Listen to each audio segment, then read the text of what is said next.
여러분 오늘 오전에 우리 영적 전쟁 이야기를 했습니다. 근데 우리 한번 생각해보죠. 왜 이 시대 이렇게 혼란스럽죠? 나라가 여러분 이렇게 혼란스러울 때가 있었습니까? 한때는 있어요. 어떤 특별한 사건이 있어가지고 그것을 해결하기 위해서 막 이렇게 봉기를 하고 싸우고 일할 때는 있어요. 근데 끊임없이 시끄러워요. 무슨 말이냐면 매사에 뭐가 삐뚤어졌다는 얘기예요. 잘 나가다가 한번 크게 잘못한다거나 아니면 국가적 어떤 위기가 있다, 이게 아니고 평시인데 말이죠. 소위 말해서 이렇게 국론이 분열되어 있고 각계 각층이 서로 쪼개져 있고 이렇게 시끄럽고 자기 이기주의적인 소리를 내는 시대가 전에 없었어요. 그렇죠? 동의 안 해도 괜찮아요. 나는 그렇게 보여요.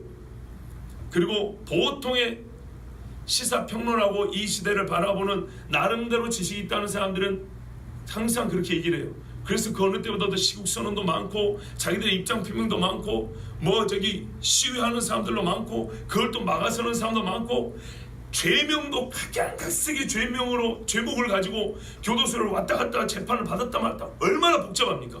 진짜 성경대로 혼란하기 그지없는 시대입니다. 왜 이렇게 됐을까요? 그러면 또 여러분 이제 예수를 안 믿어서 그러죠.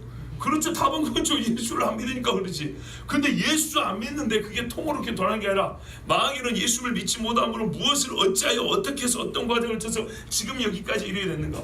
어찌 뭘 봤어? 내가 예수를 믿어서 그래. 아이 그렇지. 예수 믿어서 그러지. 이게 믿어서 뭐가 어찌 됐길래 이렇게 복을 받냐. 그 어찌가 빠지면 안 된다는 말이에요. 싸움은 그 어찌하는 그 과정에서 일어나거든요.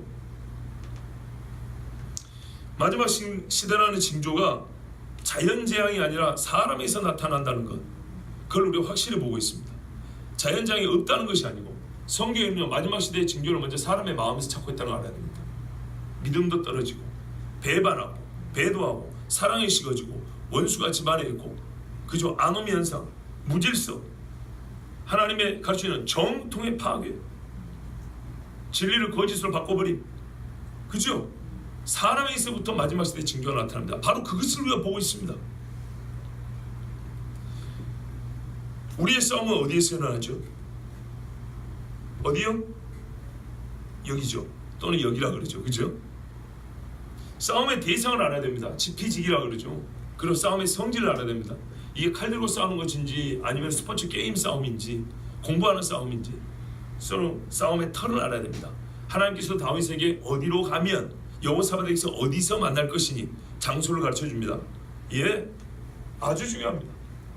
근데 오늘 우리가 지금부터 몇 초 동안 듣고 싶은 건 뭐냐면 싸움의 터입니다. 터.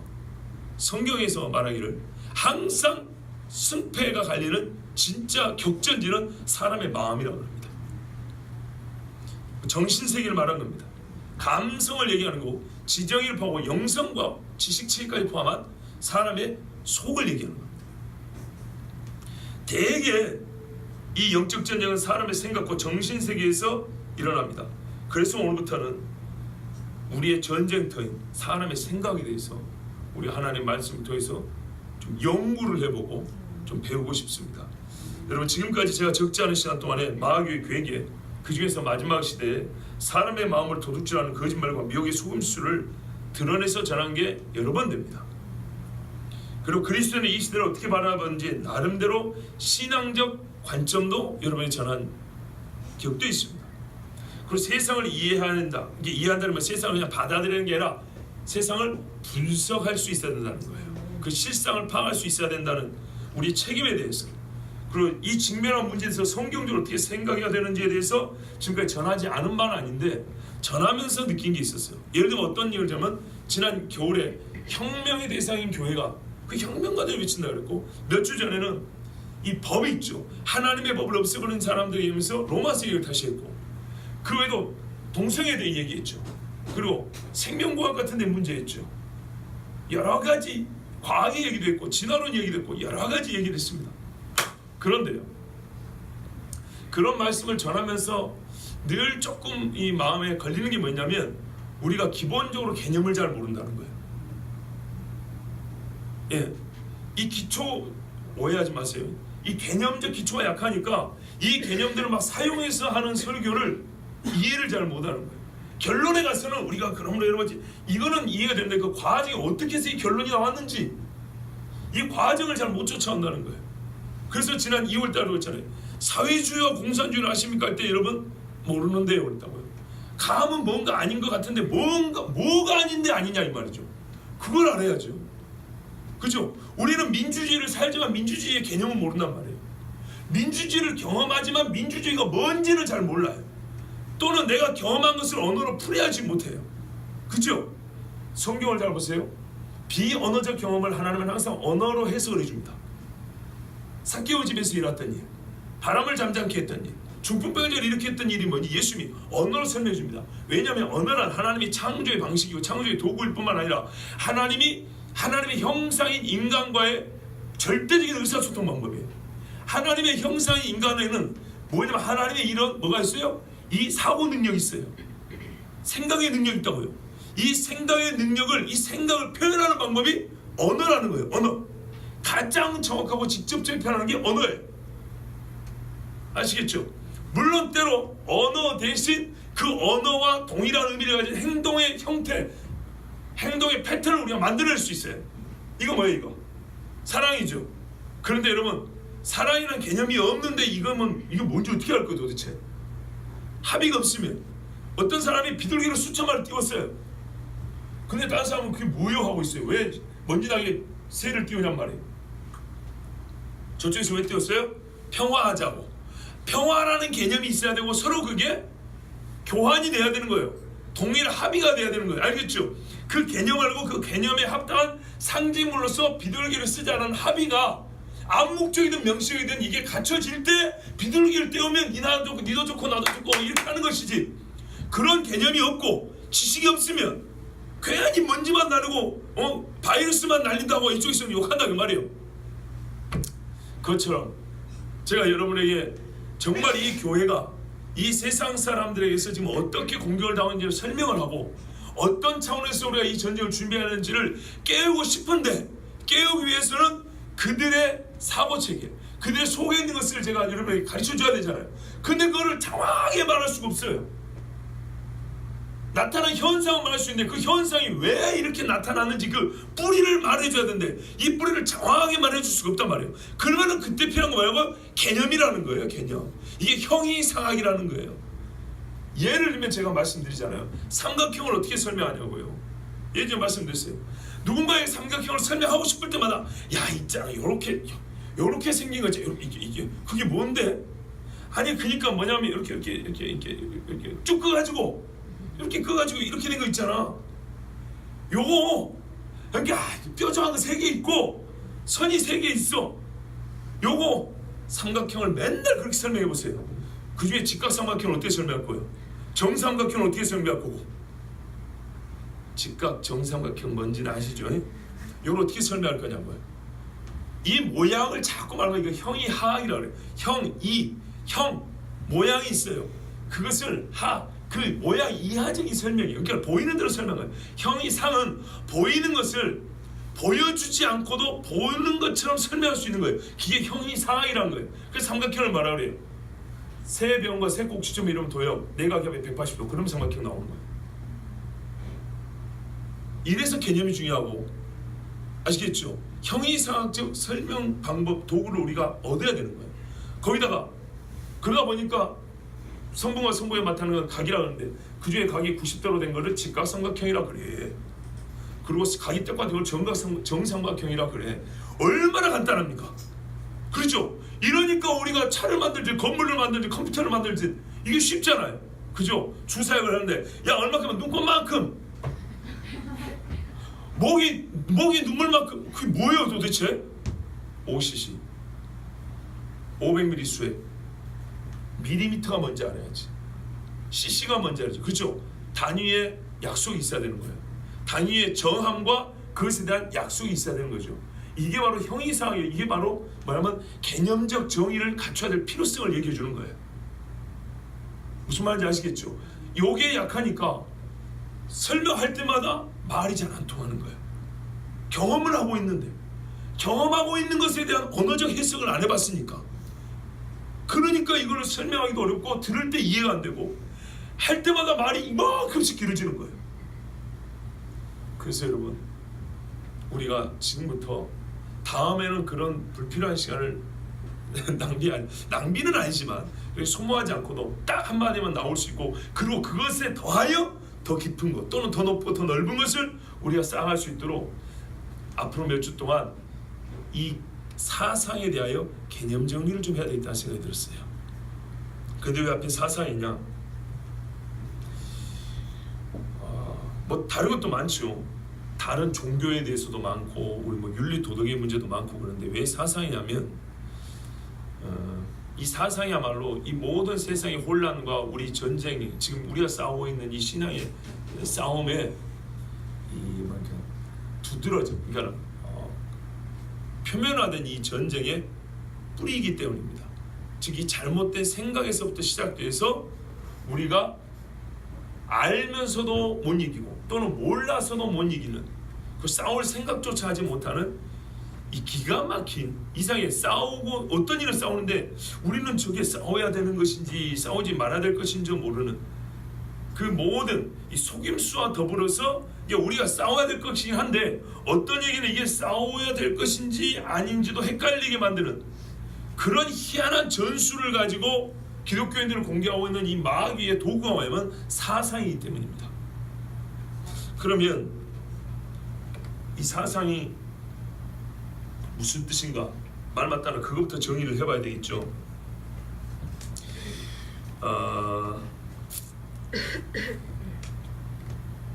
사상은 간단히 말하면 생각입니다.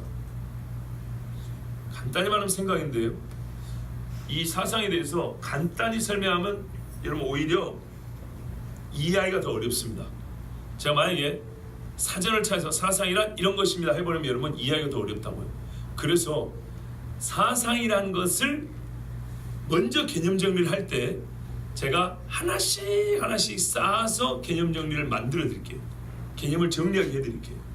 수학 공부할 때 개념 정리할 때 인수분해는 이거야 딱 이거보다 인수분해 기초 1단계를 가르쳐주고, 자 이게 이해됐어? 그 다음 거 하나 쌓고 그 다음 거 자 이제 다 이해됐지?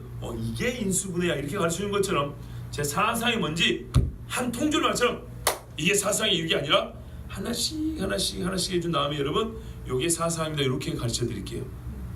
첫 번째로 사상은 뭐라고요? 생각입니다. 생각. 그래서 한자로 제가 읽었잖아요. 사상, 생각상입니다. 그래서 사상 없는 사람은 없습니다. 사상이 없는 사람은 죽은 사람입니다. 그런데 이제 두 번째 이따 또 하나 쌌습니다. 이 사상이라는 생각은 말이죠, 쉽게 변하지 않아요. 시간에 따라 변한다거나 사안에 따라 변한다거나 욕망에 따라 아예 안 변하는 건 아닌데 거의 바뀌지 않는 생각입니다. 매운 거 싫어하는 분들 있죠. 배가 부르면 음식 먹기는 싫죠. 그렇죠? 그러나 배가 고픈데도 불구하고 매운 것은 내가 안 먹는다 이런 사람들 있죠. 그렇죠? 음식의 기호도 자기가 정해진 게 하나 있으면 쉽게 바뀌지 않고 그것 때문에 음식을 걷어버리는 경우가 있습니다. 사상은 생각은 생각인데 죽을 듯이 변하는 생각이 아니에요.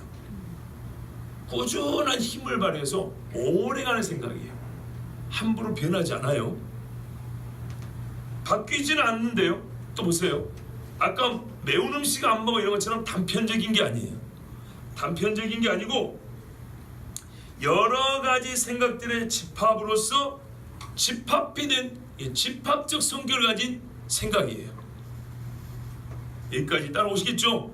집합된 힘이 있어요. 그래서 집합된 사고들이 모여가지고 한 덩어리를 만들기 때문에 얘는 힘이 세요. 그러니까 어떻게 해요? 잘 바뀌지 않아요. 그리고 걔가 남을 바꾸고자 하면 바꾸는 힘이 있어요. 이 생각이 움직여버리면 다른 것들은 바꿀 수가 있어요. 근데 다른 것들이 생각을 바꾸려면 쉽게 안 바뀌어요. 고정되어 있는 생각인데 이게 처음부터 여러 생각들이 뭉쳐가지고 이 단단한 몸을 이루고 있기 때문에 다른 것에 있어서는 한번 구축이 되면 쉽게 바뀌지 않고 대신에 지가 남을 바꾸고 싶을 때는 이 힘을 확 밀어버려요. 바뀌어요. 그게 사상이에요. 생각은 생각인데 이런 생각이에요. 그리고 이것들은 서로 이렇게 여러 가지 연결되어 있다 했죠. 매우 조직적이에요. 단편적이 아니에요. 아까 음식을 하면 나는 매운 음식이 싫어 이런 게 아니고 음식론이 있어요. 나름대로 식도가 있어요. 그 사람이 어떤 사람이 가보면 나는 음식에 대하여 하면서 쫙 정확하게 얘기를 하죠. 그런 것처럼 그 음식에 대한 그 사람의 생각 안에는 음식의 맛에 대한 것, 재료에 대한 것, 숙성 시간에 대한 것, 먹는 때에 대한 것, 이 모든 게 다 들어있죠. 이것들이 종합적으로 구축이 돼서 식도, 음식에 대한 도가, 먹는 것에 대한 도가 그 사람이 구축되어 있다고요. 요 정도 되면 사상이라 그래요. 이해되시죠? 나는 짠 거 싫어, 이런 건 사상이라고 하지 않아요. 그런데 음식이란 말이지, 식사 예절이란 말, 이런 거 이제 사상이 되는 거예요. 바뀝니까 안 바뀝니까? 안 바뀌어요. 그 타인에게 요구를 하죠. 니 바꾸라고. 요런 정도가 되면 이제 사상이 만들어지는 거예요. 자, 그 다음에요, 여러 생각이 조직일 뿐만 아니라, 봐보세요. 생각이 모여 있었죠. 그러니까 이게 막 꿈틀대겠죠. 그러면 여기서 자기들끼리 어떻게 하면은 생각을 재생산해요. 그래서 파생형 생각들을 만들어내요. 이게 사상입니다. 좀 이따 예를 들면 더 이해가 쉬울 겁니다. 아까 쉬운 예부터 할까요? 자, 음식, 식도에 대한, 먹는 도에 대한 나름대로 자기의 생각이 구축이 돼 있어요. 그러면 어떻게 해요? 다른 사람한테 음식 만들 때 이렇게 하라고, 우리 집에서는 앞으로 이렇게 밥 먹을 때 이렇게, 이 말이 나오죠. 그렇죠? 어느 한때 기분으로 그런 게 아니에요. 이건 정해진 법이에요. 그래서 다른 생각을 파생시키고 나가요. 그래서 모태사고, 모태생각과 같은 게, 이 나무로 말하면 뿌리와 같은 게 사상이라는 거예요. 아무 생각이라는 게 한자 그대로 사상 생각이지 뭐, 이러면 안 되는 거예요. 카페라떼를 마실까? 카푸치노를 마실까? 아예 오늘은 카푸치노 마셔야지, 요런 생각을 사상이라는 게 아니에요. 진짜 무서운 거는 이것들이요, 생각의 범위를 어디까지 넓혀가냐면, 이제 요렇게 하고 아까는 개인적 차원을 얘기했죠. 요게 넓어지면 민족과 국가 단위 또는 세계적인 생각의 몸체를 가져야 됩니다. 세계적 단위로. 이것이 바로 사상입니다. 자, 그래서 이제 사상을 정리를 해볼게요.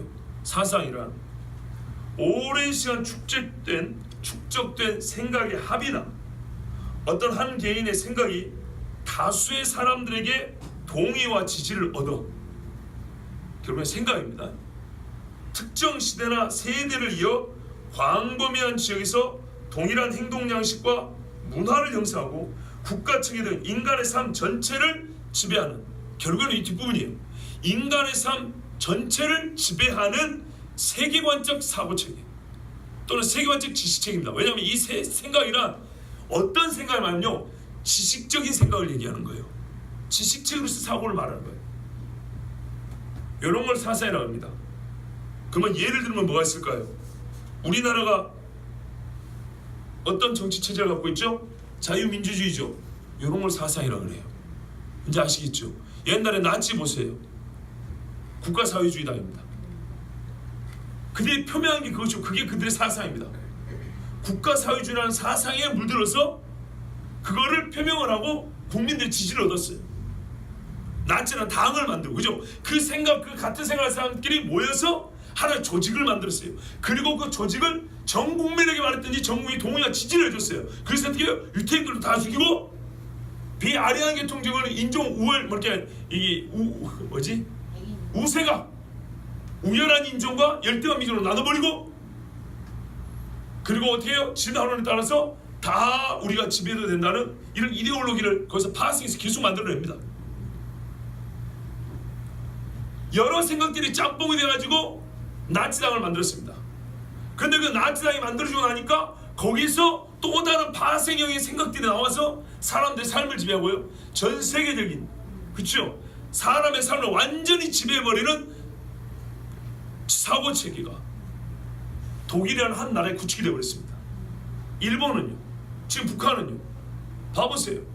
어렵지 않죠? 자, 이런 생각들을 사상이라고 합니다.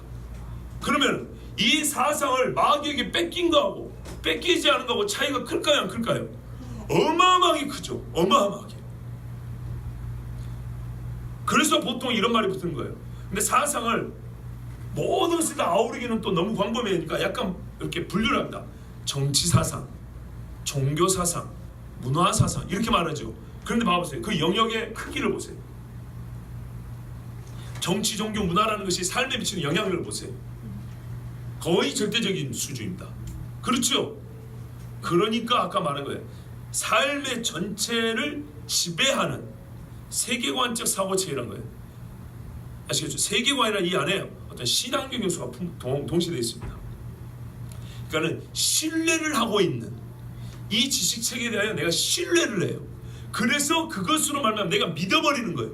그래서 그것 때문에 내가 믿지 못하는, 아직 믿고 있지 않은 다른 것들을 이 믿고 있는 이 생각의 덩어리를 가지고 재단하고 힘을 미치고 권한을 행사하고 충돌하고 그렇게 하는 거예요. 대한민국에 태어난 사람은 자유민주주의 국가에 태어나서, 그렇죠. 그래서 옛날에는 반공이 국시였어요. 국가 정신이었다고요. 그렇게 됐죠. 또 우리는 자본주의에 태어나서 어떻게 해요? 잘한 건 아니지만 돈하고 이렇게 살았다고요. 그렇죠.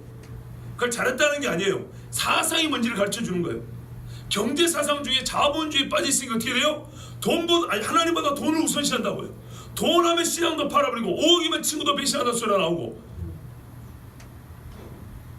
이런 게 사상이라는 얘기입니다. 사람의 삶을 지배해버린다고요. 그래서 가정이 깨지기도 하고 세워지기도 하고 사람이 폐인이 돼버리기도 하고, 바른 사상이 들어가면 어떻게 해요? 정신 똑바른 사람이 되기도 하고. 자, 이런 것을 사상이라고 하는데 어찌 우리가 이 사상 문제를 내버려 놓고 사상 전쟁을 도외시하고 신앙생활을 바로 할 수 있다고 생각하십니까? 완전히 불가능합니다. 그러면 제가 지금 여러분에게 내린 정의가, 여러분에게 내려드린 제 한인관의 정의가 그 당시만의 정의 아닌가? 너무 그거를 딱 이렇게 고정해 놓고 우리한테 거기 막 끼워 맞추라고 그러면 안 될 텐데, 여러분 그럴 수도 있어요. 그래서 제가 일반 세상 사전에서 사상을 뭐라고 말하는지 들려드릴게요. 잘 들어보세요. 한국민족문화대백과에 인간들이 생활하면서 지니게 되는 세계관을 총칭해서 부르는 역동적인 개념. 내가 처음부터 이랬으면 여러분 절대 못 알아먹는다니까요. 내 개념을 정리해 놓은 다음에 내가 살펴봤더니 이거 보고 내가 짜증게 한 게 아니에요. 나는 하나님 주신 지혜로 내가 아는 사상을 여러분 이해하기 쉽게 한 단계 한 단계씩 해가지고 나름대로 정의를 내린 거예요. 정립을 한 거예요. 의미를, 그 개념을. 그러고 난 다음에 일반 사전은 뭐라고 말했는가 다시 한번 읽어보니까 이렇게 해놨네. 이해하겠어요? 근데 아까 제 말을 듣고 보니까 뭔지 좀 알겠죠? 그리고 내용이 비슷하죠? 제 멋대로 한 게 아니에요. 또 철학사전에는 일반적으로는 사고의 내용을 말한다. 심리학, 논리학, 인식론에서는 사상을 사고작용과 대립시켜 사용하는데 이때는 사고작용의 결과 생겨난 사고의 내용을 가리킨다. 뭔 말인지 아시겠어요? 봐요. 사전을 안다고 아는 게 아니에요. 두산백과사전에 감정이나 의지에 대하여 사고적 현상을 이루는 말, 뭔 뜬구름스 없는 소리 얘기해? 광의로는 정신활동 모두를 가리킨다. 보다 엄밀하게는 종합적 인식 대상을 이해하는 오성 및 이성의 작용 또는 이와 같이 이해된 한도에서의 대상도 의미한다. 제 설명이 훨씬 낫죠? 내용은 비슷해요. 그 말이 그 말이에요. 가장 참 그래도 이해할 만하고 정리가 오히려 더 세상 사전보다 더 잘 되는 게 라이프 성경 사전. 생각, 판단과 추리를 거쳐 생긴 의식 내용이다. 통일성 있는 판단의 체계, 사회 및 인생에 대한 일정한 견해, 생각이나 마음 그랬어요. 훨씬 더 낫죠. 성경 사전이 훨씬 사상에 대해 잘 정리해놨어요. 그리고 제가 여러분에게 지금 이제 생각해보세요. 성경 예수님 되죠. 너희는 생각하라. 제가 여러분에게 정리해드린 사상과 이 사전이 말한 사상의 뜻과 내용상 뭔지는 잘은 모르겠지만 큰 차이가 없죠. 그죠? 큰 차이가 없어요. 이 중에 여러분 한 가지만 생각하면 돼요. 라이프 성경사지 참 잘 말하는데 뭐라면 통일성 있는 판단의 체계라 그랬어요. 그리고 사회 및 인생에 대한 일정한 견해, 생각이나 마음이 됐어요. 요걸로 사상이라 해요. 변하지 않냐고 여러 생각들이 모여서 하나의 몸뚱이에 구축이 되어서 조직화된 유기적인 생각들, 그래서 다른 생각들과 충돌하여 싸워서 영향을 미치기도 하고, 또 여기서 그 파생의 생각들이 만들어서 이 사회를 지배하려고 이렇게 파생의 생각들이 나오기도 하고, 이 사상이라고 그랬어요. 자, 여러분,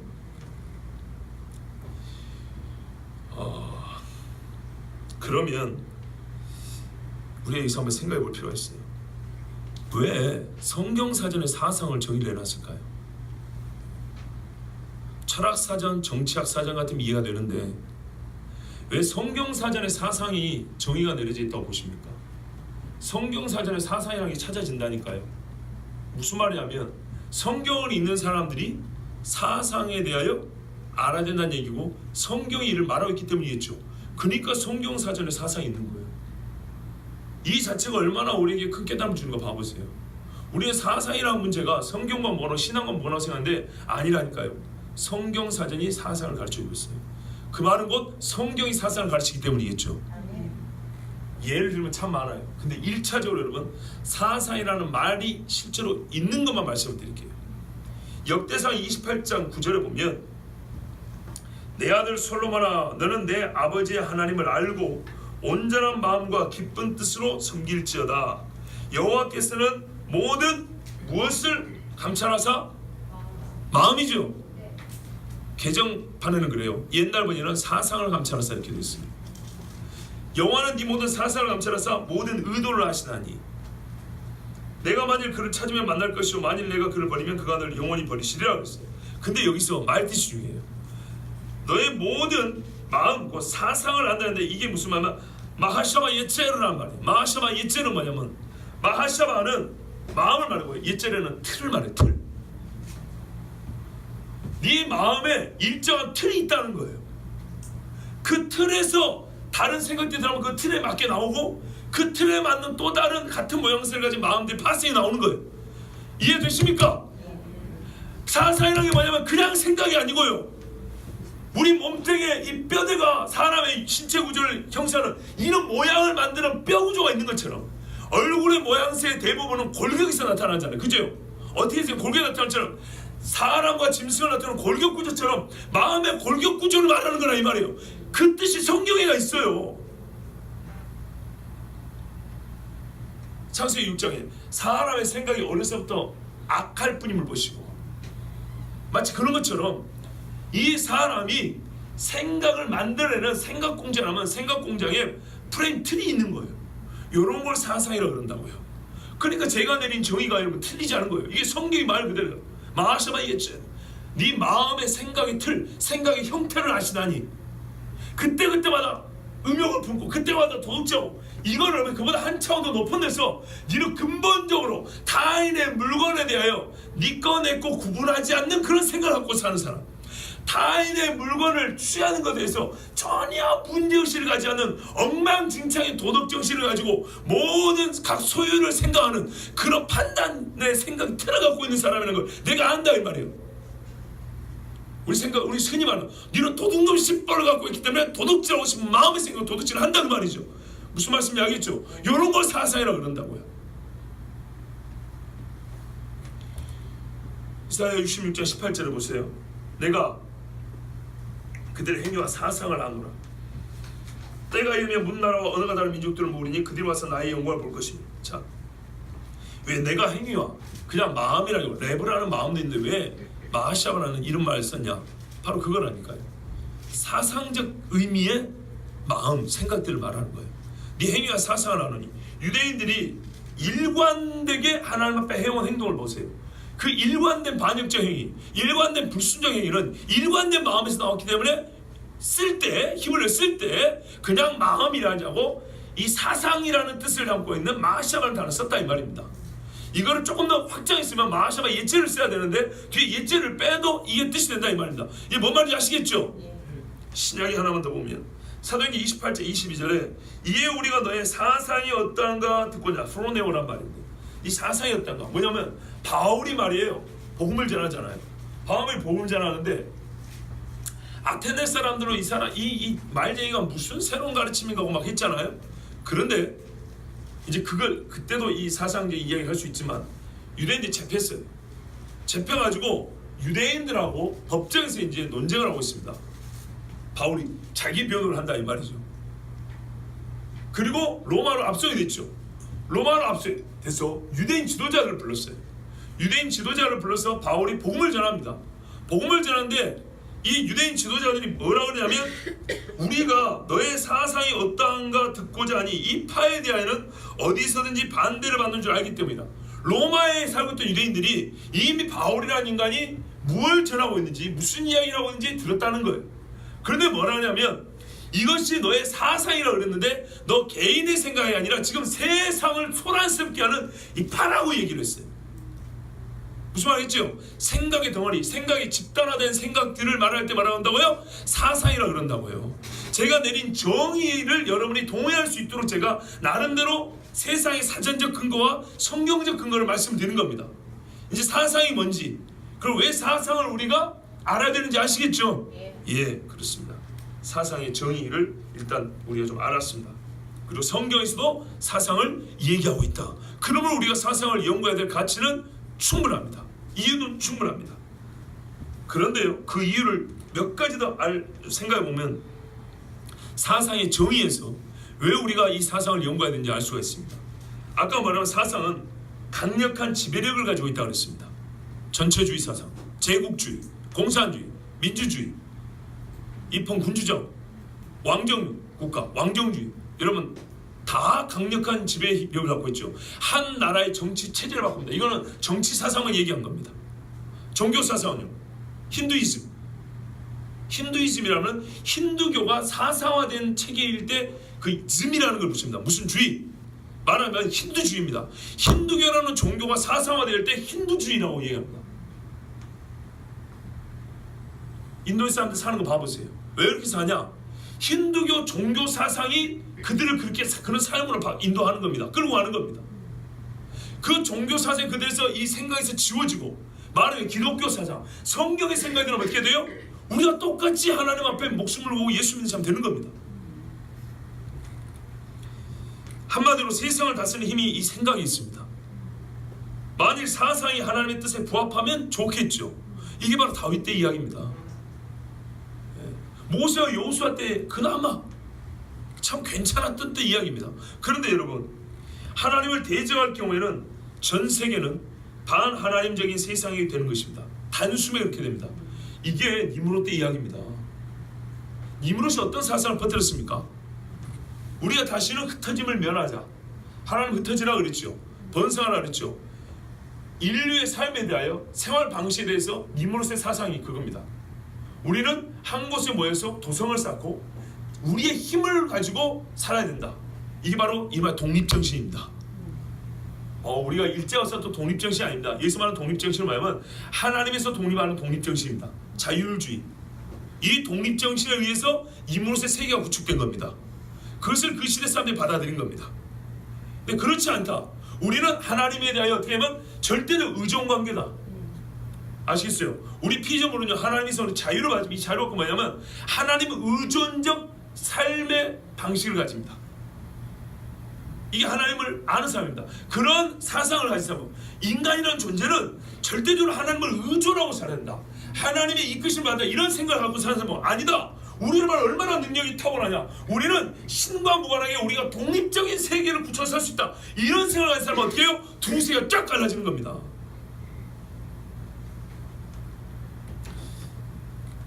이 정의에 의해서 우리는 또 한 번 사상을 연구해야 될 필요를 느끼고요. 하나는 또 사상의 뿌리입니다. 성경에 이르기를 사상의 뿌리가 뭔지 가르쳐줍니다. 골로새서 2장 8절하고 9절을 보시면, 오늘 본문인가요?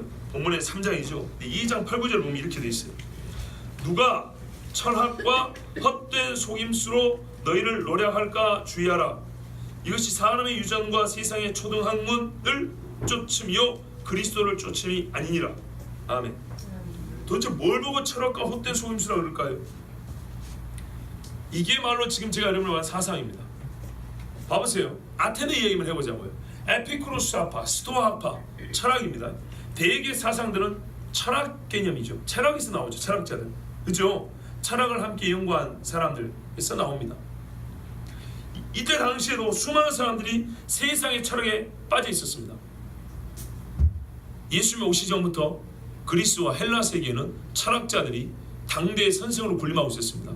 우리가 이름을 들으면 아는 소크라테스, 플라톤, 뭐 또 누구 있습니까? 갑자기 생각이 안 나네. 유명한 사람 한 명 있잖아요. 아리스토텔레스. 예. 그리고 또 누가 있어? 뭐 여러 가지 있죠. 예. 피타고라스도 수학자이자 철학자고요. 이런 사람들, 이 많은 사람들이 당대 철학을 이게 철학자들로서 당대 선생이었습니다. 이들의 생각이 바로 그 시대를 지배하는 사상이었습니다. 그리스로 말하는 헬라 사상 그렇게 말하잖아요. 헬라 철학자는 헬라 사상 그런 철학들입니다. 그런다 근데 바울은 뭐라래요? 속임수에 불과하대요. 왜냐? 이 철학들은 기본적 전제가 뭔지 압니까? 아까 고대로부터 사람들은 하나님에서 독립주의를 외쳤다 그랬죠. 우리는 독립 그랬죠. 이 일반 철학들은요, 가이사님 일반 철학, 기독교 철학이라고 것도 있어요. 근데 일반 철학은 말이죠, 이 바로 독립정신에서 시작이 됐기 때문입니다. 하나님을 빼고 시작합니다. 그래서 필로소피, 우리가 스스로 지혜를 산하여 이 여기서부터 우리의 연구, 우리의 지혜, 우리의 지식, 우리의 관찰 결과로부터 최상의 진리까지 도달해 보겠다. 이게 철학입니다. 이런 생각들로 구축된 것들이 우리가 말하는 철학 사조들이고, 그 생각들이 당대의 사상으로서 사람들에게 영향을 미쳤고 예수를 못 믿게 만들었습니다. 근데 그 안에 또 뭐가 들어있냐면 자연주의라는 사상이 들어있습니다. 사상 안의 사상인데 유물론입니다. 모든 보이는 것은 물질에서 시작했다는 겁니다. 그래서 영혼도 물질입니다. 물질은 없애지 않고 돕니다. 그래서 윤회사상에 나옵니다. 불교에서 열애 갖고 윤회사에서 나온 게 아니고요, 철학자들에서 윤회사상이 이미 나왔어요. 기가 막히죠. 뭐라고요? 보이는 것을 보이는 것으로 해석하는 사고에서 유물론, 환생, 윤회, 영적 세계 부정, 하나님의 세계 통치 부정, 세상이 어떻게 만들었을까? 물질로. 하나님의 말씀 없어요. 그런 사고로, 그런 사상체계로 이제 세상을 살아가고 국가를 만들고 국가의 제도와 법을, 교육 시스템을 그런 데서 기반해서 만든다 이 말이에요. 자, 이런 것들을 통틀어 철학과 헛된 속임수를 사살할 수 있는데, 이것들이 뭐 한다고요? 너희를 노래한대요. 뭘 노래할까요? 내 머리와 마음을 뺏어가는 겁니다. 생각을 뺏어가는 거예요. 그런데 왜 주의하라 그럽니까? 이것의 시작점이 틀렸기 때문입니다. 이런 철학과 속임수, 그 사상들은요, 하나님에서 나오지 않았다는 겁니다. 하나님에서 나온 모든 것은 선하지만 하나님이 아닌 사람에서 나온 것이기 때문에 이것은 악한 것이다, 이렇게 말합니다. 봐보세요. 이것이 사람의 유전과 세상의 초등학문을 쫓음이요,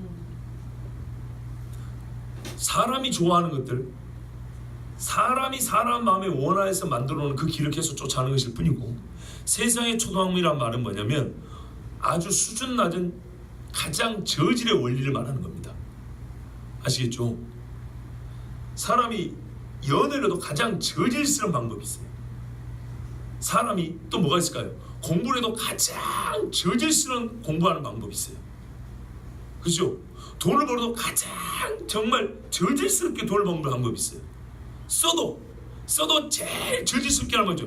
그것이 그 말입니다. 이 말입니다.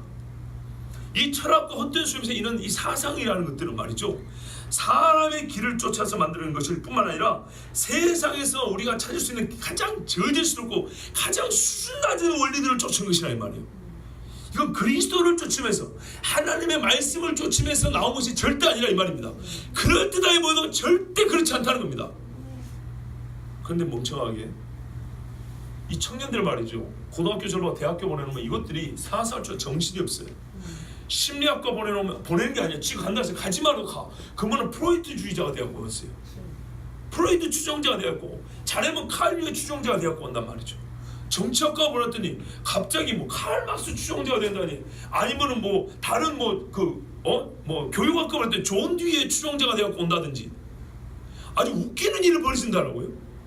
성경으로 말미암아 성경을 배웠기 때문에 그들의 정치 사상, 교육 사상, 경제 사상, 문화 사상에 대하여 분석을 하고 비판도 할 수 있고, 그걸 바로잡아서 이 세상에 잘못된 것들을 고치는 그런 생각인데, 얼마나 이게 바보 같은 것인지, 성경을 배워놓고도 대학교 들어가면은 오히려 세상 사람들, 사상가들이 종이 되고 나온단 말이에요.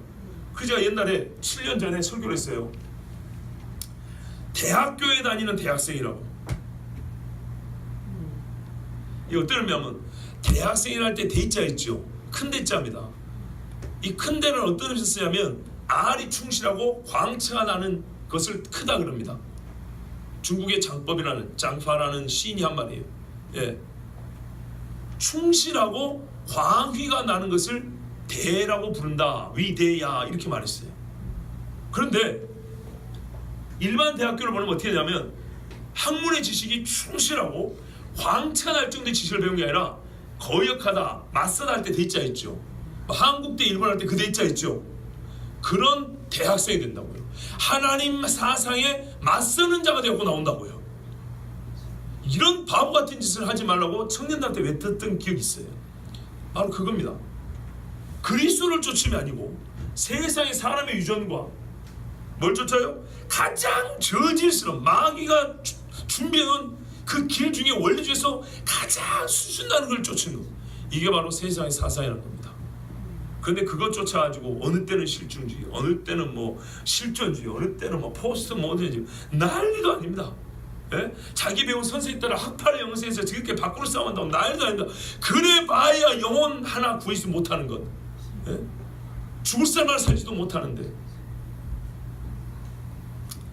여러분, 그래서 성경에 참 많은 말씀을 들 수 있지만 로마서 12장만 봐도 우리가 어떻게 사상을 알고 그것들을 어떻게 우리가 이해하고 대해야 되는지 말이에요. 너희는 이 세상을 본받지 말고, 그죠? 뭘 새롭게 하래요? 마음을 새롭게 함으로. 그 다음에 뭡니까? 하나님의 변화를 받아.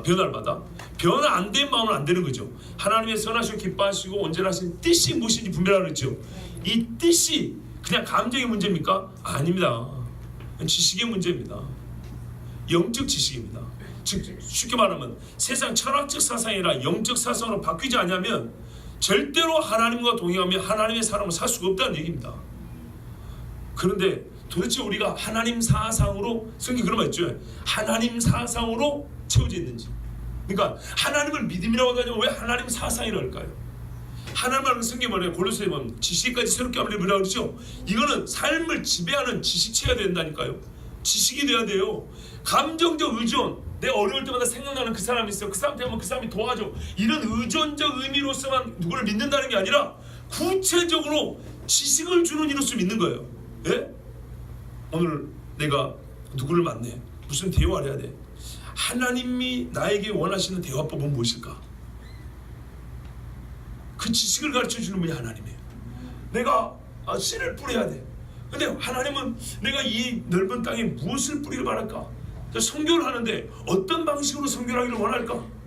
쉽게 예를 들면 이거죠. 다윗이 법궤를 옮기고 싶은데, 예? 법궤를 옮기고 싶은데 블레셋 사람들의 사상을 따라 수레에다 옮길 거냐? 하나님의 말씀을 따라 어깨에 꿰어 메고 옮길 거냐? 어깨에 꿰고 메어 옮기는 걸 알지만 어떻게 했어요? 이미 익숙해버리고 사람들 마음에 자연스럽게 스며들어 있는 거 눈에도 보기 좋고 속은지도 몰라요. 너무 보기 좋고 멋지게 만들었으니까 수레에다 싣고 왔단 말이에요. 하나님 그거 안 받아요. 그래서 엎어버렸다 그랬죠. 그런데 우리가 뭐에 속은지도 모르고 뭘 잘못한지도 모르고 하나님 사상은 없고 세상의 사상으로 가득 차가지고 신앙생활이 온전하지 못할 뿐만 아니라 지금 교회와 소위 뭐라고 말할까요? 이렇게 표현하면 또 오해의 소리가 있는데 하나님의 세계가 강력한 공격을 받고 있을 뿐만 아니라 많이 이 거룩한 영토를 빼앗겨 버렸어요. 그래서 이걸 되찾아오든지 적어도 적들을 막아내든지 그래야 되겠죠. 그래서 이 사상에 대하여 공부를 하려고 합니다. 근데 많은 사상이 있지만 제가 주로 여러분과 하고 싶은 거는 해야 될 거는 요즘에 전 세계가 어려운 거 시끄러운 걸 볼 때 종교에 대해서는 많이 얘기를 했고요. 정치 사상입니다. 정치 사상을 좀 알아야 합니다. 지금 정치가 어지럽죠. 뭐 때문에 저러는가? 북한하고 미국은 왜 저러냐? 러시아하고 중국은 왜 저런가? 우리나라는 왜 이렇게 어려운가? 기독교로서 우리는 어떤 관점을 가져야 될까? 어떻게 행동을 해야 될까? 엄밀히 말하면요, 이건 여러분 행동을 일으키기 위해서 제가 사상적 말 그대로 정신적 준비부터 하는 거예요. 정신적 준비가 안 되면 나갑시다 하면 나가지도 않아요. 왜 나가는지는 모르고 무슨 목적으로 무엇과 싸우는지도 모르는데 어떻게 나갈 수가 있겠어요? 손을 듭시다 하는데 뭔지 알아야 손을 들죠. 교회 처음 온 사람 봐보세요. 손을 들고 할렐루야 하는데 이게 뭔지 알아야 할렐루야를 하죠. 그죠? 그런 것처럼 말이죠. 시끄럽긴 한데 예수 믿는 사람이랑 안 믿는 사람은 똑같은 소리예요. 나라가 너무 시끄러워. 이 소리만 하고 있다고 해요. 그 시끄러운 세상, 그 소리 갖고는 자녀에게 그대로 물려줍니다. 더 시끄러운 세상 물려줍니다. 근데 뜻은 그래요. 나는 이 시끄러운 세상 물려주고 싶지 않아요. 그래요. 그럼 알아야죠. 뭘 알고 있냐 말이죠. 뭘 가르칠 건데요. 여러분, 요즘에 얼마나 웃기는 말이 돌고 있습니까? 요즘에 아주 20세기 들어서 얼마나 웃기는 말이 돌고 있는지 아십니까? 맹목적 그리스도인, 멍청한 그리스도인, 무식한 예수쟁이들. 동의하십니까? 동의하세요? 왜 동의 안 하세요? 왜 동의해요? 전부 다 공부 많이 하셨나 보네요. 그게 아닙니다. 어떤 의미 한번 봐보세요. 세계 역사를 보면 기독교 복음이 증거되는데 뭐가 세워졌죠? 학교, 병원, 그죠? 나라는 기독교 복음이 들어와서 오히려 법과 제도가 잘 만들어진 그런 나라로 세워진 데가 많습니다. 그렇죠? 이게 무식한 사람들이 할 수 있는 일입니까? 그렇지 않죠. 예수쟁이들은 학력을 얘기하는 게 아니고요, 똑똑한 사람들이 있어요. 왜? 지혜의 근본인 하나님을 믿고 하나님이 후에 주사 넘치도록 주고 꾸짖지 않다 그랬는데, 그래서 예수 믿는 사람은 지혜로웠어요. 농사를 져도 어떻게 지었냐 이 말이에요. 아이들을 교육시켜도 어떻게 가르쳤냐 이 말이죠. 국가를 세운 데서 뭐가 우선순위인가를 알았다 이 말이에요. 예루살렘에 돌아간 사람이 성전부터 지은 것처럼, 그거 안 지을 때 하나님 뭐라 했죠? 그것처럼 교회 딱 지어놓고. 왜요? 세상의 더러운 사상이 뺏기면 안 되니까. 우리 종교라고 말해도 되지만 우사라고 말해도 되지만, 이건 우리가 지금 많이 말했기 때문에 오늘 주제 맞게 제가 사상이라는 표현을 쓸게요. 세상의 생각, 그 마음을 뺏기지 않기 위해서 딱 가운데 교회 세우는 거예요. 그리고 그거를 일상에 우리에게 교육시킬 수 있는 학교를 세웠다고 해요. 삶의 현장인 어디가 있어요? 가정에서부터, 농토에서부터, 여러 직업의 현장이 있죠. 그런데 예수님들이 무식하다는 소리를 듣게 됐습니다. 이거는 비그리스도인과 반그리스도인들이 만들어놓은 이 뭘까요? 하나의 프레임입니다. 그렇게 짜놓고 그냥 집어넣는 거예요. 왜? 그들이 말하는 자율적 이성, 하나님 없는 이성이 지혜로운 거라고 자기들이 딱 고정시켜 놔버렸어요. 그래서 하나님이 있다면 실제로는 지혜로운지 안 지혜로운지 상관없이 그냥 무식한 놈 이렇게 갖다 쳐박아버린 거예요. 그런데요, 그거를 거부를 했었어야 되는데 거부를 안 했어요. 기독교인들이 겸손하게 그냥 우리끼리 있을 때만 신앙 표현하면 되지, 이래놓으니까 본래 그렇지 않은데 자연스럽게 우리가 세뇌교육 당한 것처럼 우리는 좀 모자란 사람들, 그것도 그게 언뜻 미덕이 돼가지고 예수 믿는 사람이 너무 똑똑하면 안 돼, 좀 사람이 수달하고 그래야지. 누가 그래요? 바울이 그랬어요? 모세가 그랬나요? 사도 요한이 그랬습니까? 스데반은 괜히 죽었는데 말 잘해가지고 너무 똑똑하고 죽었죠. 그죠? 이게 바로 마귀의 전략이라고요. 근데 우리가 뭐에 속은지도 모르고 이렇게 바보가 돼가고 있다고요. 바보 아닌데. 그럼 어느 때 우리부터 어떻게 해요? 바보를 가르쳐야 돼 있어요.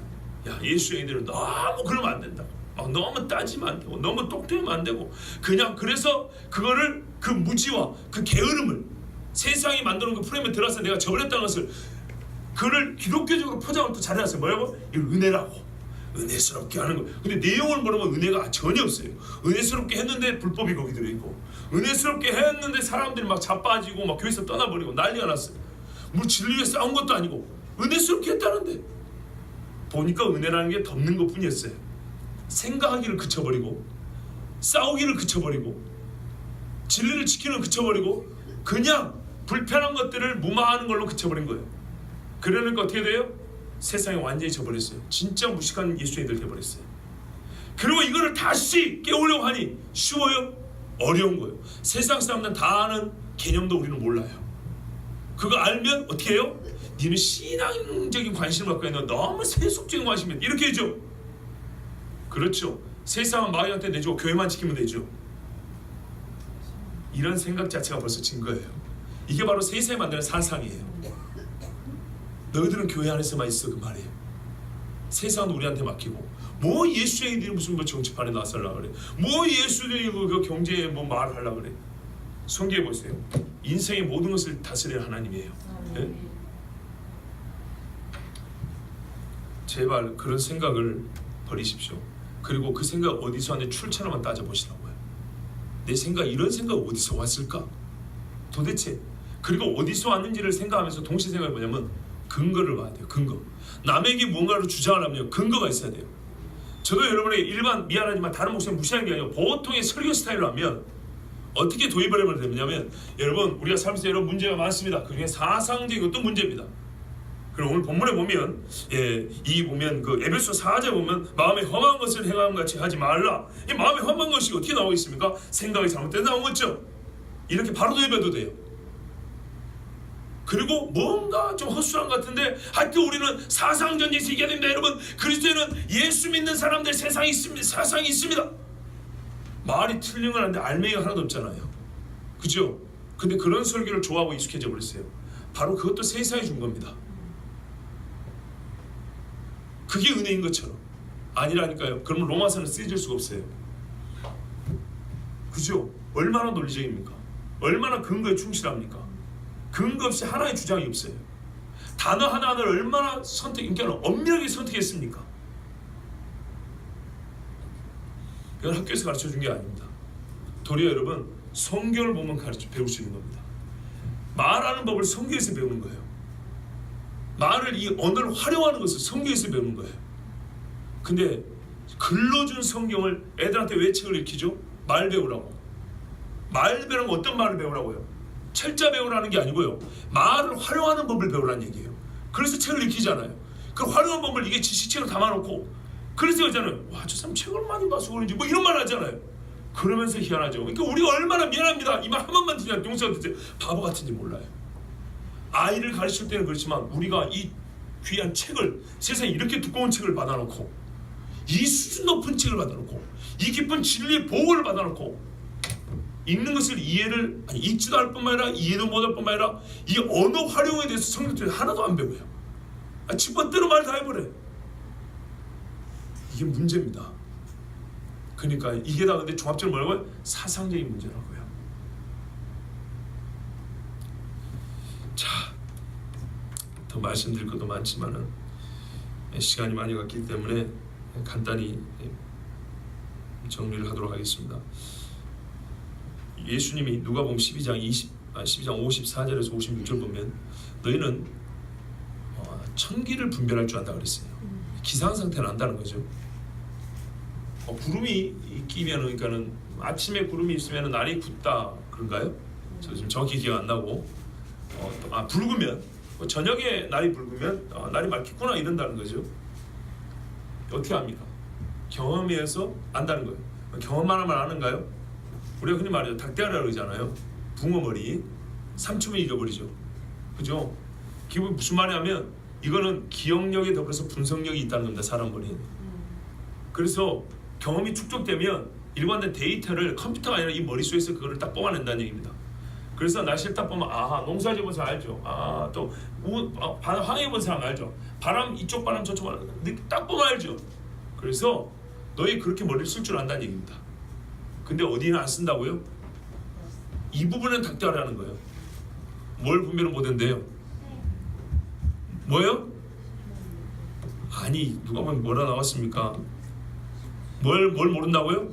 시대는 분별을. 그렇죠. 시대는 분별을 못한대요. 그 무능력을 말하는 게 아니고 무지를 말한다. 이미 능력은 줬는데 무슨 말이냐면 날씨 분간할 줄 정도 머리면 시대 분간할 수 있다는 얘기입니다. 근데 우리가 대부분 못하잖아요. 그 말 듣기도 싫어하죠. 예수의 뜻과 얼마나 어긋난지 봐보세요. 그래 학교에서 배운 거 아니라니까요. 아침에 우산 준비할 정도 된 분석력만 가지면 아시겠죠? 시대 분별할 수 있다는 얘기입니다. 근데 왜 안 하냐? 우선순위가 삐뚤어진 거예요. 이거는 거기에 머리를 써야 될 필요를 못 느끼는 거예요. 그래서 그런 문제는 머리를 쓰지 않아요. 바로 그게 그러니까 사상 문제라는 겁니다. 이해되시죠? 어디에 신경을 써야 되는지도 모르는, 생각을 이쪽으로 돌리고 저쪽으로 돌리지 않아요. 그리고 어디에 먼저 이 두뇌를 써야 되는지 우선순위, 이거를 어떻게 사람들이 정하냐면 어릴 때부터 어떤 사상적 교육을 받았느냐에 따라 다르다 이 말입니다. 사회 현상과 분석이 저 북쪽 사람과 남쪽 사람이 다르죠.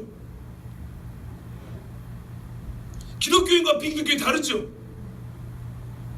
그리고 어떤 거는 분석할 필요를 못 느끼는 게 있고, 저게 뭐 이상하네 그런다고. 근데 한쪽에서는 아주 중요한 의미가 있어서 분석하는데 수십 일을 걸리는 경우도 있죠. 예수님 말씀 뭐예요? 시대 분별은 반드시 해야 된다는 거예요. 반드시 하는데 어느 정도 능력이면 가능하냐? 날씨 분별할 정도면 가능하다는 거예요. 그럼 날씨 분별하는 열심 정도만 있어도 된다는 거예요. 근데 너희는 왜 안 해? 날씨를 분별하는 열심조차 없다는 거예요. 그 정도로 마음이 빼앗기시다라 이런 말입니다. 이게 우리 주님의 분석이에요. 우리의 속을, 우리의 이 사상에 대한 분석이라고 해요. 그리고 이거 고쳐야 되지 않겠습니까? 마음을 새롭게 하면 이거 고쳐야죠, 당연히.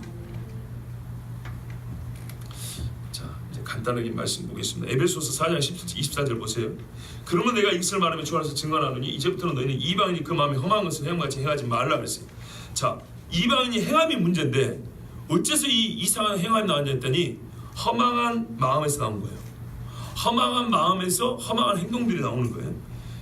그들의 총명이 어디죠? 그들은 기본적으로 총명이 없어요. 가장 복되고 진리된 걸 알 수가 없어요. 무지함과 그들의 마음이 굳어짐으로 말미암아 하나님의 생명에서 떠나 있도다. 봐봐요. 마음의 허함을 설명하는 거예요. 총명이 어둡고 무지하고 마음이 굳어졌다는 거예요. 이게 마음의 허함을 설명하는 거예요. 아시겠죠? 이 마음의 허망함에서 꼭 그 마음 모양 그대로 행동이 나온 거예요. 그리고 최종 결론, 그건 하나님에서 떠나 있다는 거예요. 그리고 뭐라 하냐면, 그들의 이제 실제 생활을 좀 말하면 그들이 감각 없는 자가 돼요. 자신을 방탕에 방임하여 모든 더러운 것을 욕심으로 행한다 그랬어요. 이 마음이 하나님에서 떠난 사람, 마음이 허망한 사람, 허망한 생각을 갖고 있는 사람의 허망한 행위가 이런 거예요. 실제 생활에서. 그러나 오직 너희는 그리스도를 그같이 배우지 않냐. 그리스도는 이걸 허용하지 않는데요. 그리스도는 이런 삶을 허용하지 않는데, 한마디로 보면 이런 마음을 처음부터 이 마음에서 나온 거잖아요. 마음에서 못 낳거든요. 이런 마음을 허용하지 않아요. 그리스도는. 진리가 예수 안에 있는 것 같이 너희가 참으로 거기서 듣고 또한 그 안에서 가르침을 받으시네. 보세요. 안에라는 말이 반복되어 있죠. 너희는 유혹의 욕심을 따라 썩어지는 구습을 따르는 옛사람을 벗어버리고 오직 너희의 심령이 새롭게 되어 하나님을 따라 의와 진리와 거룩함을 지으심을 받은 새 사람을 입으라. 아멘. 자, 여기서 우리가 공통된 게 있어요. 그게 뭐냐면 아내와 따르다는 거예요. 반복되는 말. 요걸 통해서 간단히 정리를 해드릴게요. 기억하세요. 일단 아내와 따르다. 에베소 2장 2, 3절을 보세요.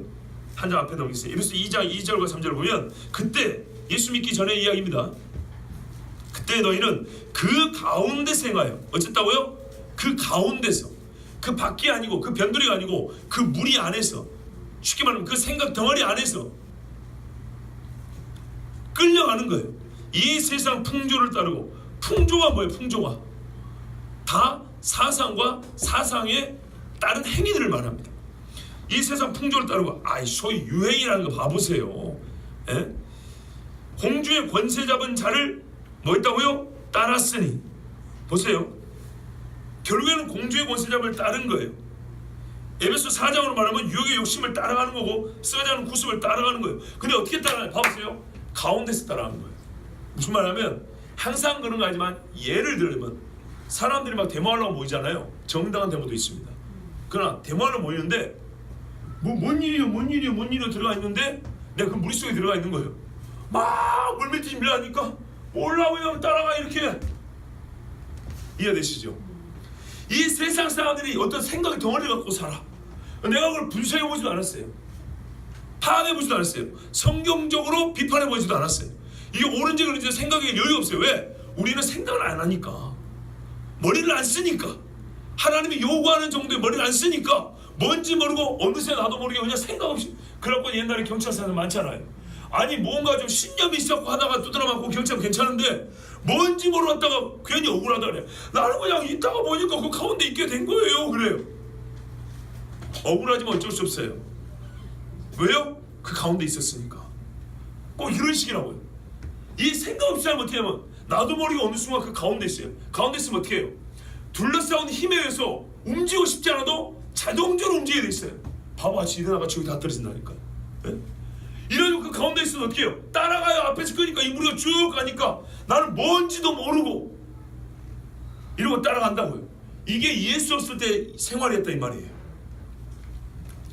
지금 불순종의 아들들 가운데서 역사하는 영이라 악한 영이 끌고 가는데 그 가운데 지가 어디 있는지도 모르고 악한 영인지도 모르고 그 가운데 들어가가지고 벗어날 생각도 못하고 그냥 그 풍조를 따라 쑥 가니까는 그 가운데 낑겨가지고 그 힘에 의해서 그냥 따라가는 거예요.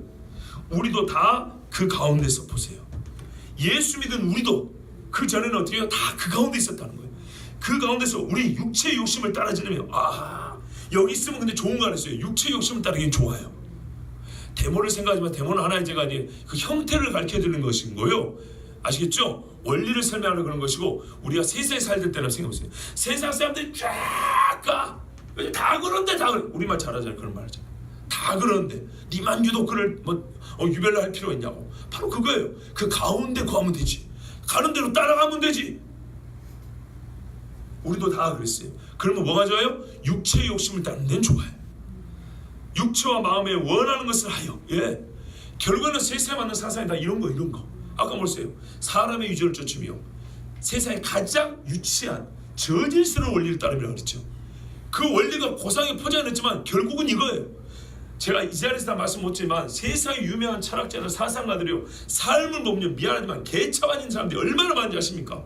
그들의 책과 그들의 강연과 그들의 그 교수하고 가르치는 거하고는 완전히 다른 엉망진창의 삶을 살다가 개같이 살다 죽은 사상가들 몇 명인지 몰라요. 실상이 그런 것이기 때문에 육체와 마음에 원하는 것을 하여 다른 이들과 같이 어찌도요? 본질상 진노의 자녀였더니 이게 그 세상이 만들어놓은 생각을 풍조를 따라가면 자기가 본질상 진노의 자녀인지도 모르고 결국에는 하나님과 원수가 되어서 죽는다는 얘기입니다. 그러나 어떻게 해요? 오직 너희는 심령이 새롭게 되어 뭐하라고요? 하나님을 따르래요. 에베소 4장 24절죠. 하나님을 따라. 예전에 유혹의 욕심 따라, 쓰가자는 구속습 따라, 풍조를 따라, 마귀를 따라, 불순종하는 영을 따라, 육체의 욕심을 따라, 이거를 완전히 끊어버리고. 근데 이게 어디서 나왔다고요? 마음의 허망한 데서 나왔잖아요. 마음의 생각에서 나온다고 했죠. 근데 이런 거 이 다른 걸 끊으려면 뭘 끊어야 돼요? 마음의 허망한 것을 무너뜨려야 되겠죠. 그래서 내가 어떻게 마음을 새롭게 하면 변화받으는 거예요. 그것이 이제는 다른 대상이 달라지죠. 하나님을 따라. 그럼 어떤 것들이 삶으로 나오냐? 의와 진리와 거룩함이 나는 거예요. 그때서야 너는 새 사람이 된다는 거예요. 아시겠죠? 예수 믿고 나는 새 사람이 되었어요. 증거가 뭐예요? 당신의 삶에 의와 진리와 거룩함이 나타나야 돼요. 그걸 어떻게 발생하게 되냐? 이건 영으로 되는 게 아니에요. 마음이 완전히 새롭게 된 거예요. 나를 지배하는 이 세상의 유치한 원리들이 싹 빠지고 하나님 사상이 여기에 가득한 게 있어야 되는 거예요. 정보의 축적이 아니라 지식 체계로 있어야 되는 거예요. 이거는 이렇게 해야 된다. 저것은 저것이 옳고 이런 경우는 이것이 옳고 저거는 틀렸다고 이렇게 정확하게 분별할 수 있는 기상을 분별할 수 있는 시대를 분별하는 이런 정신이 있는 지식 체계로 있어야 되는 거예요. 골로새 3장을 보십시오. 그러므로 따위는 지체를 죽이라. 5절입니다. 곧 음란과 부정과 사욕과 악한 정욕과 탐심이니 탐심은 우상한 순매니라. 이게 바로 에베소 2장에 나온 세상 풍조를 따르는 그 결과가 같은 거죠. 이것들로 말미암아 하나님의 진노가 임하느니라. 너희도 전에 보세요. 그 가운데 살 때는 이게 반복이 돼요. 표현법이 계속 똑같다 이 말입니다. 제가 보여주는 의도가 이겁니다. 그들은 보세요. 그 가운데 살 때는 그 가운데 생하였으나 그 가운데 살면 그 가운데서 행하는 거라고요. 도둑놈 가운데서 살면 도둑놈 행하는 것이고 의로운 자 옆에 살면 의를 행하는 것이고 하나님의 영 가운데서 임마누엘 살면 하나님을 따라 행하는 것이고 마귀의 영을 따르면 마귀의 영 가운데 있으면 그 영이 사라지면 마귀가 말하는 대로 가는 것이고 이제는 너희가 이 모든 것을 벗어버리라. 그 분함과 노염과 악의와 비방과 너희 입에 부끄러운 말이라. 너희가 서로 거짓말을 하지 말라. 옛사람과 그 행위를 벗어버리고 새 사람을 입었으니 이는 자기를 창조하신 이의 형상을 따라. 여기 이렇게 나오죠. 에베소에서는 뭐렇게 했어요? 너희가 심령이 새롭게 하나님을 따라 의와 진리와 거룩함을 했죠. 골로새 똑같은 말씀이에요. 이는 자기를 창조하신 이의 형상을 따라 이렇게 된다고요. 근데 이게 아주 중요한 말씀이에요. 지식에까지 새롭게 하심을 입은 자라고 했어요. 이 본문을 좀 더 깊게 설교하면 좋겠는데 시간이 좀 많이 가기 때문에 그냥 간단하게 말씀드릴게요. 그래서 제가 지식책이란 말을 자꾸 말하는 거예요. 지식은 정보의 양이 많을 때 저 사람이 지식이다 이런 게 아니에요. 지식은요, 그 많은 정보가 하나의 사고의 패턴을 만들고요, 가치관을 형성하는데 그게 옳을 때예요. 그래서 옛날에 일제시대 때 봐보세요. 왜 지식인들이 가만히 있어 이러죠? 옛날 사회부 때도 뭐라 그래요? 지식인들이 나한테 이런 말이죠. 지식인의 책임이라 그러죠. 요즘에 지식인들은 지 밥 벌어먹기 바빠요. 많이 배워가지고 스펙 쌓아가지고 이런 거죠. 근데 옛날 지식인들은 그게 아니었어요. 지식인의 책무와 사명이 있었어요. 시대의 정신을 이끌어야 한다는 거였어요. 그렇게 하지 못하면 지식으로서 부끄러웠어요. 숨어 살아야 됐다고요. 지식으로서 말할 때 말하지 못하고 사람들에게 바른 길을 제시하지 못하는 숨어 살았다고요. 본래 지식이란 건 옛 때에는 그렇게 좋은 뜻으로 쓰였어요. 근데 요즘에는 기껏해야 뭐예요? 이력서에 한 줄 더 채우는 정도. 사람들에게 자기 잘난 척하는 데 쓰이는 지식이란 말이에요. 말 자체가 얼마나 이상이 변했는가 봐보세요. 이것도 세상의 사상을 따르게 이렇게 된 거예요. 옛날에는 말들이 참 좋은 의미로 이해되었고 우리에게 받아들여졌고 사용이 됐었습니다. 그 지식이란 말은 많이 배운 놈이 아니었고요. 많이 배웠을 뿐만 아니라 바른 길로 우리를 인도해주는 선생이라는 의미가 같이 들어있었다고요. 그래서 선생 노릇을 게을리하거나 잘못하면 비난을 했던 거예요. 만약에 이쪽 같으면 지금 나라의 문제 있을 때 박사 받은 놈들 왜 다 조용히 있는 거야? 이렇게 나와야 되는 거죠. 근데 요즘에 그렇게 말 안 하죠. 왜? 지식이라는 개념 자체가 무너졌기 때문에. 지식이라는 의미가 옛날보다 많이 퇴화되었기 때문이에요. 지식에까지 새롭게 하심을 입은 자니라. 우리의 모든 속에 있어서 이 사고를 말합니다. 감성적인 것, 의지적인 것뿐만 아니라 생각을 말합니다. 생각하는 법이, 생각이 걸어가는 길이 바뀌었다는 얘기입니다.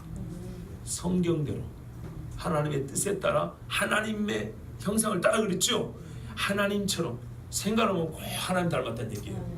코 생긴 거, 눈 생긴 거, 아빠 닮았네, 엄마 닮았네 그런 것처럼 저 사람의 생각에서 나온 것들, 그것들을 따라보면 꼭 하나님이 명하신 길이고 말이 생각에서 나오잖아요. 그러니까 그 좀 거꾸로 역추적으로 보면 이 사람의 속의 생각을 보면 저 사람은 생각이 다 하나님 생각 닮았네, 하나님 뜻 닮았네. 요렇게 될 때 뭐라 그래요? 새롭게 된 사람이라 그런다 이 말이에요.